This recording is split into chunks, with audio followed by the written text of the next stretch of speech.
In this video, we are going to see Faraday's first law of electrolysis. Faraday gave two laws. First law was based on deposited mass and second was related to the equivalent mass. So in this video, we are going to study Faraday's first law of electrolysis. Before going into the law, let us see what I am explaining here, and on that basis, we will create the law. Say for example, I have taken an electrolytic solution in which I have connected the two electrodes. Students, it is very important to note that whenever the electrolysis takes place, the deposition always takes place at cathode. So the deposition will always be at cathode. Considering this, if I take two half cells and I connect this through a salt bridge, and when the electrolysis will take place, then in that case, what will happen? Let us see. Say for example, if I pass a current of 1 ampere for 1 second, then the deposition is say 2 gram. Then if I increase the current or the charge from 1 ampere to 2 ampere, then the deposition will be 4 gram. So what it concludes, that the amount of the substance which is getting deposited at the respective electrode is directly proportional to the current or the amount of charge you are passing through the electrolytic solution. And so this is what was given as the law of electrolysis by Faraday. So let us see what the law is. So what the law says, student, the amount of substance that undergoes oxidation or reduction or gets deposited, this word is important, at the respective electrode is directly proportional to the amount of electricity passed through the electrolytic solution. If I say that W kg of the substance is getting deposited and Q is the charge which I am passing through the electrolytic solution, then according to Faraday's first law, W is directly proportional to Q. What is Q, students? As Q is equal to the product of current and time. Here I is the current in ampere and T is the time for which the current is passed, that is in second. Then can I replace this Q by IT? So what I will get is Q is directly proportional to IT. We never keep the equation in this form, and so I will remove this proportionality sign by a proportionality constant, and that is W is equal to ZIT. Now what is Z here? Is the electrochemical equivalent.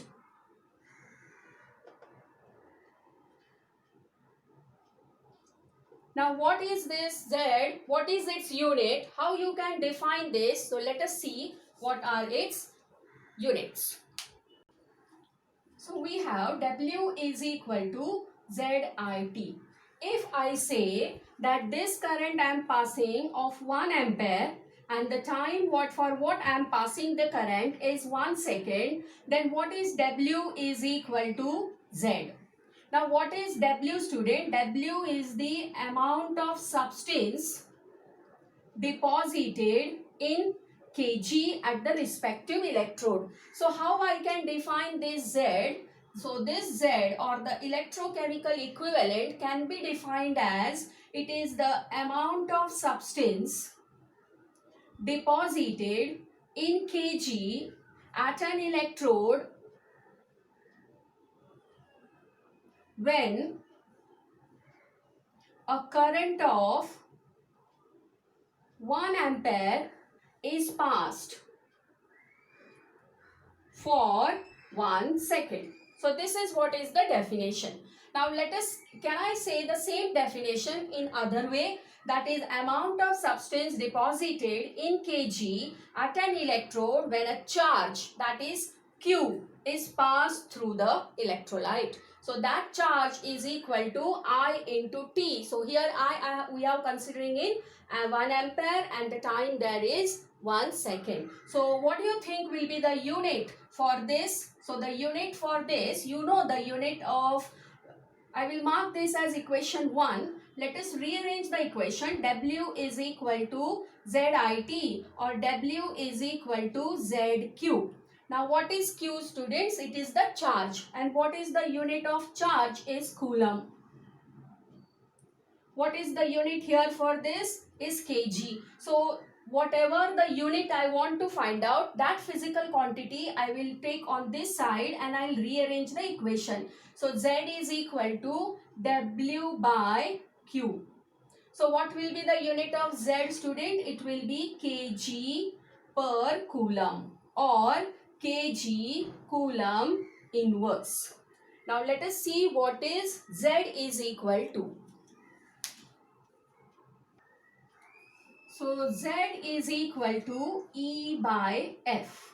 Now what is E here? E is the equivalent mass or equivalent weight. How you calculate this equivalent weight? Equivalent weight of any substance is equal to, there are various ways to calculate and define equivalent weight. Here in electrolysis, most of the time we consider a electrode which is dipped in the solution having own ions like the indicator electrodes, and so what we will be considering here is equivalent weight is equal to the atomic mass of that metal divided by its valency or oxidation number.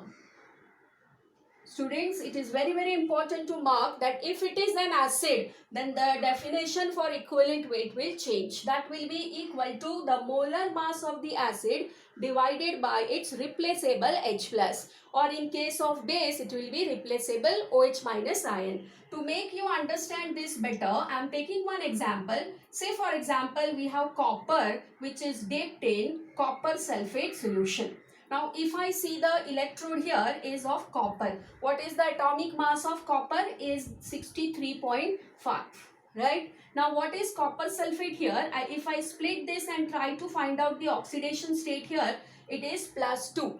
So when I will divide this by its valency or the oxidation number, that is 2. So what I will get here is 31 point something 7. 5. So this is the equivalent mass of copper when copper is in its copper sulfate solution which is dipped in it. So this is very important to calculate the equivalent mass based upon the electrolytic solution. So valency or oxidation number is very important.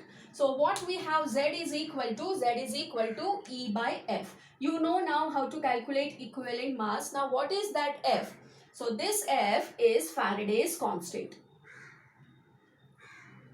And this value, students, it is fixed. So that value of F is equal to 96500 coulomb. Now must be wondering how you got this particular value for Faraday's constant. So you know, student, that charge on an electron is how much? 1.602 into 10 raised to minus 19 coulomb. So when I consider this charge on a electron, so what will be the charge on Avogadro number of electrons? So when you multiply this value, that is 1.602 into 10 raised to minus 19 by Avogadro number, that is 6.022 into 10 raised to 23, the value what you get is nearly equal to 96500, and on this basis this Faraday's constant is considered.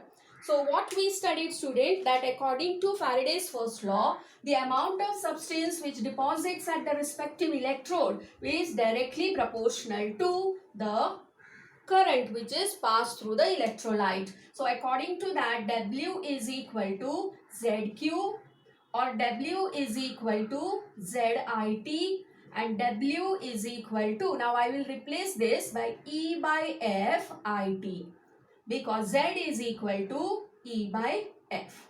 So those all formulas you need to learn in order to calculate the amount of current, the mass deposited, the value of equivalent mass, value of Faraday's constant, or even the charge during electrolysis. So those formulas you have to learn.